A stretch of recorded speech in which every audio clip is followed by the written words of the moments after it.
I'm Dr. Katherine Mager. I'm one of the faculty here at Roswell Park Comprehensive Cancer Center, and I specialize in treating gynecologic cancers, so ovarian cancer, uterine cancer, cervical cancer, and other cancers of the gynecologic tract. And I'm Karen McLean. I am also a gynecologic oncologist here at Roswell Park with the same field of interest as Dr. Mager. And today we're going to be answering your most frequently searched questions about uterine cancer. What are the first signs of uterine cancer? Okay, so this is a great question because almost always the first sign is someone presents with bleeding. Particularly in a postmenopausal woman, they've already gone through menopause and then they have new bleeding, and that is definitely abnormal and requires evaluation. Okay, Dr. Mager, how is uterine cancer diagnosed? When someone presents with a symptom that's abnormal for them, so as Dr. McLean mentioned, abnormal bleeding or postmenopausal bleeding, pelvic cramping, often the first step in workup will be some kind of imaging, like an ultrasound to look at the uterus, the cervix, the tubes, the ovaries. But with those findings, you always need to take a sampling of the lining of the uterus to see what the cells actually look like under the microscope. That's the only way to truly diagnose endometrial cancer. I'm going to ask you one follow-up question before we go on. Can that be done in the office? Absolutely.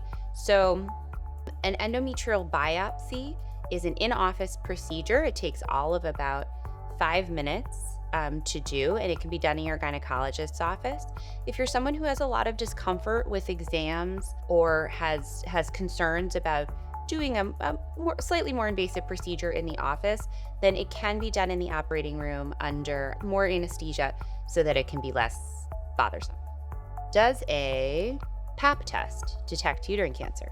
So the primary purpose of a Pap test is screening for cervical cancer, and it collects the cells on the outside of the cervix. And so many cervical cancers are like skin cells, and in contrast, uterine cancers are usually glandular cells. So occasionally a Pap test will come up with abnormal glandular cells, which will say we should look further for uterine cancer.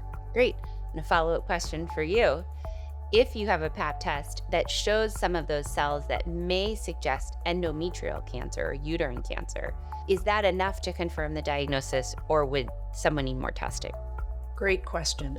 Someone would need more testing, and specifically they should have the kind of procedures that you were talking about, either an endometrial biopsy or some other sampling of the lining of the uterus to further assess what's going on and cause those abnormal cells on the Pap test.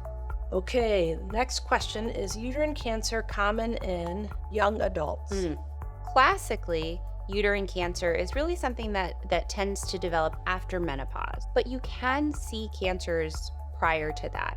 And in that most common subtype, endometrial cancer, we're actually seeing an increase in the number of cases in younger people with a uterus. And so if you have abnormal bleeding, even if you haven't got through menopause, if you're still having periods, very important to talk to your gynecologist about it. Okay, can endometriosis cause uterine cancer? This is a very good question because endometriosis is actually a fairly common non-cancer condition of women, and it is cells that look like that lining of the uterus that are in other places in the body, sometimes the ovaries, sometimes the pelvis, sometimes far away places. But endometriosis is not cancer in and of itself, but it does have the risk of becoming a cancer. If a woman has been diagnosed with endometriosis, should she see a GYN oncologist for counseling?